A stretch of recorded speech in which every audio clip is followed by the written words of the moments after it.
raay mu gën a neex dee ma raay. xeesal baaxul ku leen ko mën a wax ci àddina baaxul léegi nag li ngay diwoo baaxul. man sama yoon nekkul ci xeesal man soo leen jëndee baax na soo leen jëndul baax waaye teewul dama leen di wax dëgg ndax ñëpp nee nañ Mame Ndiaye Savon ba nga dalee diw ba tey sa yaram yàqul sama yaram du yàqu xam nga. jigéen bu ñuul la ko raylu jigéen bu ñuul nag yàlla nañu yàlla musal ci jigéen bu ñuul. dama tombé ci audio bi ci benn vidéo ma dugg ci commentaire yi gis ñuy wax ne waaw Mame Ndiaye Savon war woon wax lii en tant que porteur de voix et tout ça dafay déstabiliser ñi nga xam ne ils ont un esprit faible et cetera. Sérieusement en 2024 am na ñuy seetaan Mame Ndiaye Savon ba tey am na ñuy déglu Mame Ndiaye Savon di considérer li muy wax. est-ce que xam ngeen ne Mame Ndiaye Savon c'est le prototype parfait de nit ko xamul boppam dans la mesure où mi ngi toog jàpp ne moom du nit ku ñuul rek c'est-à-dire que moom xel mi newu fi te am na ñaar ñu ko sonal ñaari yëf yoo xam ne sonal na ko te yéen boo leen ko toppee na leen sonal yéen tamit muy manque de confiance en soi ak manque d'estime de soi.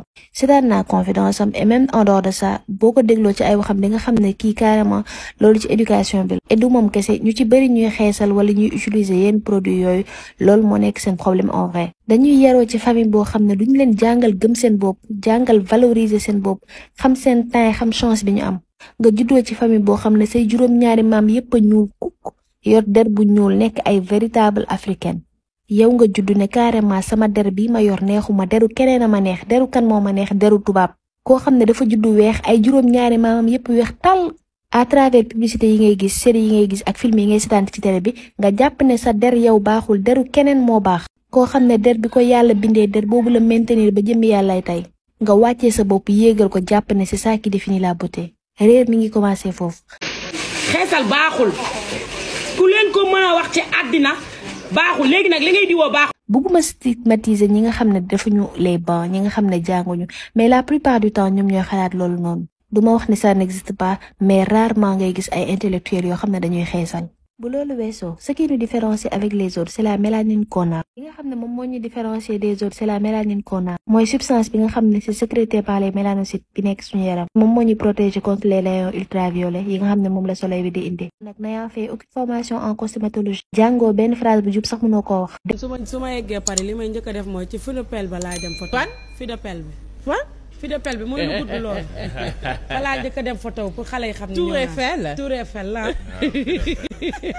Burkinabé, française? Non, sénégalais. Oh, vous êtes sénégalaise? Non, sénégalaise. Sénégalaise. Africain. Mame Ndiaye, quelle est votre profession? Votre profession, moi, liggéey. Moi, j'ai international jambu diw. Lait de corps, savon. Moi, j'ai toog. Mais et votre séjour en France? Oui, j'ai séjour 5 mois. 5 mois. nekkatul séjour dëkk la.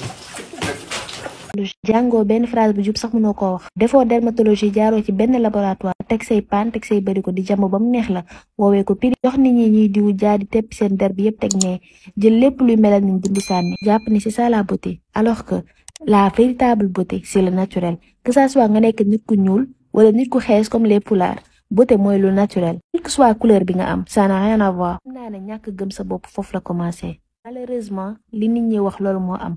ñooñu dañ ñuy influencer parce que ñoom ay porteurs de voix lañ maanaam ñoom ñooy wax ñu ñoo leen di dégg ci oyof bopp ku ci ñàkk gëm sa bopp di nga dugal ci tuux sa bopp tuuxi duna boo xam ne doo xam foo koy waxee ci ëllëg booy diwu di nga weex tàll nag waaye bis dina ñëw nga bëgg a ñuulaat mu tëla nga bëgg a amaat forme bu naturel bi nga amoon dootoo ko mën te loolu moo gën a ndaw ci li nga xam ne mën na laa dal. est-ce que mës ngeen gis màggetu xeesalkat bu rafet mësta am mës ngeen gis màggelu xeesalkat bu amul benn effet secondaire mësta am comme li ñuy wax rek substance yëpp ay garab lañ dans tous les cas mais malheureusement dosage moom mooy def toxicité bi.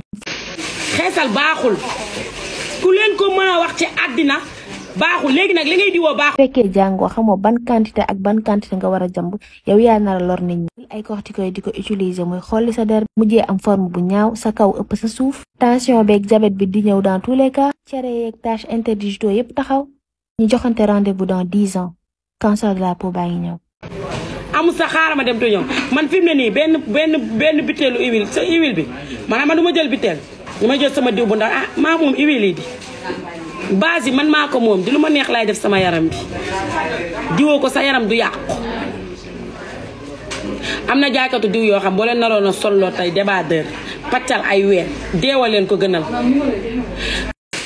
xeesal baaxul ku leen ko mën a wax ci àddina baaxul léegi nag li ngay diwoo baaxul. bomb sama xottaati ba mu ne xoojang fi mu ne nag bu ma amoon ku ko raay mu gën a neex dee ma raay boo ko wayoon waykat boobu dee ma raay ma lay bëggee dee ma raay ba pare raay du neex day dalal xel dem xanaa xamoo ban neex dafa neex de man sama xel mi loolu tax mu dem léegi waaw siitu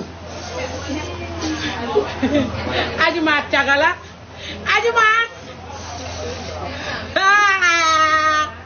yaa ngi ci biir aboneel te def ko sa yitte seen yóbbal njariñu askan